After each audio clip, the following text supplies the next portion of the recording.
অনেকেরা আছি যারা আমরা নেটওয়ার্ক মার্কেটিং অলরেডি ছেড়ে দিয়েছি, বাট এখন আমরা চাইছি যে আবার নেটওয়ার্ক মার্কেটিংয়ে জয়েন করব। তো সেক্ষেত্রে আমাদের কী কী লাগবে? এখন সর্বপ্রথম টাকা তো লাগবে, জানেও যে কোনো প্রোডাক্ট নিতে হবে তার জন্য টাকা লাগবে, বাট তার থেকেও বেশি তোমাদের কাজ করার ইচ্ছাটা থাকতে হবে।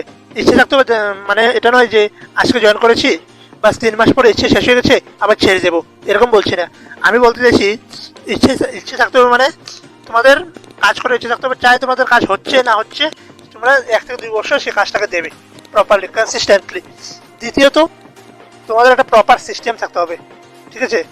মানে ট্রেনিং সিস্টেমটা ভালো হলে চলবে, কারণ যদি ট্রেনিং সিস্টেম ভালো না হয়, তুমি কিছু ভালো করে শিখতে পারছো না, তাহলে তুমি কীভাবে সে কাজটা করবে? তৃতীয়ত, যে তুমি আগে যে ভুলগুলি করেছো সে ভুলগুলি থেকে তোমাকে কিছু না কিছু একটা শিখতে হবে। মানে আগে যখন জয়েন করেছিলে তখন যে ভুলগুলি করেছো সে ভুলগুলি থেকে কিছু না কিছু তোমাকে শিখতে হবে। মানে এই কারণে আমি সেই ভুলগুলি হয়েছে, সে কারণে হয়েছে, সে ভুলগুলি থেকে কিছু কিছু শিখতে হবে।